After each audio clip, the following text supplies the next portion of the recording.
What is going on guys, Miles here, and in this video we'll be taking a look at the new DLC sniper rifle in Black Ops 3 multiplayer, and afterwards I'll be showing you guys how you can use this weapon yourself in custom games even if you don't have the DLC weapon yourself. The new sniper to you may look kind of familiar, and that is because it's actually the same sniper from Black Ops 2, the XPR 50, which is a semi-auto sniper, and it wasn't that great from what I remember in Black Ops 2, but it seems like Treyarch have actually buffed the weapon a lot, and from the short testing I did against bots in a custom game, it does seem to be a very solid weapon in this game, much improved over Black Ops 2. But I did only use it for like 10 minutes or so, and it was against bots, so my opinion could change on the weapon, but from that short bit of testing, it did seem to be a very solid weapon. As for how you can get this weapon, it's the same as every other DLC weapon in Black Ops 3, the only way to get them is via a supply drop, which kinda sucks because that means I'll probably never get the weapon, but at least I can try it out in custom games. So the weapon I'll compare the XPR 50 to is the Drakon, which is another semi-auto sniper in the game, and the XPR has a much shorter magazine of only 8 bullets, whereas the Drakon I believe had like 20 or so. However, the damage on the XPR 50 is way better than the Drakon. From what I tested, you can get a one-shot kill as long as you shoot anywhere above the legs with the XPR 50, which is actually pretty insane considering it's a semi-auto rifle and there's no bolt action feature or anything like that. But on the flip side, the weapon does have a ton more recoil compared to the Drakon, and it's kind of like the Barrett 50 cal from Modern Warfare 2, where if you miss your first bullet and then you spam a bunch of other bullets, they are all gonna miss as well because the recoil will be way too much.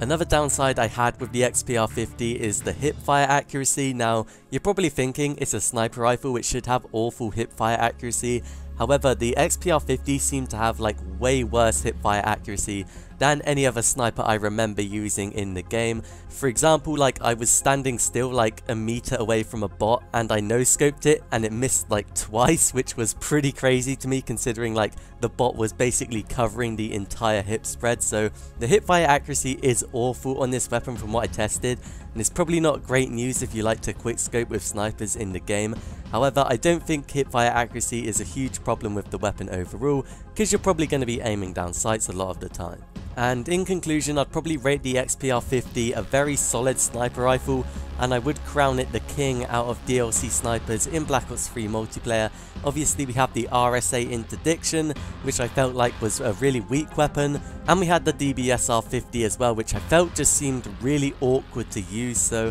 I definitely think the XPR 50 is better than both those other DLC snipers. So they are my thoughts on the XPR 50 after using it for only like 10 minutes in a bot match, but now I'll show you guys how you can use the weapon yourself even if you don't actually have it from a supply drop. So the first thing you want to do is go into custom games. Once you're there, click on setup game and go to change game mode, and after that click on community and you can choose either recent, trending or popular. I'd recommend going for recent or trending because you're more likely to find a game mode with the XPR 50, but click on either of them and you'll get a bunch of different game modes created by the community, and you want to look for one which says either like XPR or new DLC weapon in Black Ops 3, and you want to load it up by double clicking X or A if you're on Xbox, and if it fails you just want to retry and eventually the game mode will load. Once the game mode's loaded, you want to back out and go to edit game rules to check if the XPR 50 is there. Once you click on that, head down to create a class and make sure custom classes are disabled.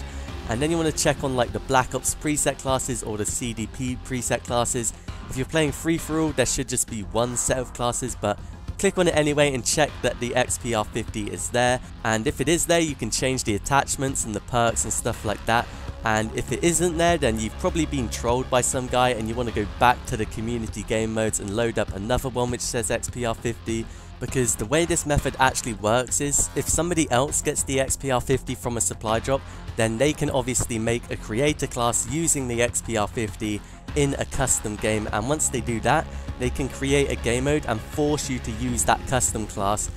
which will allow you to use it in a bot match. If you do find an XPR 50, that is great, and then you want to switch back to the other team's creator class and create a class which only has like a combat knife and the scavenger perk, because that is the class you will be using when you launch up the game. But then you want to back out and click on setup bots and make sure there are some bots on the team which does have the XPR 50, because when you launch up the game, you won't actually be able to select the class with the XPR 50 if you don't have the weapon, and so the way you get the weapon is you go on the other team with the combat knife in the scavenger perk, and then you want to kill a bot which is holding the XPR 50 so you can use it yourself. But once you've done that, just start the game and you're good to go. It is a fairly long process, but it is worth doing if you really want to try out the weapons yourself. Hopefully you guys found this video useful. If you did, leave a like and subscribe to the channel for more Call of Duty. Comment down below what you think of the XPR 50 and I'll see you guys in another video.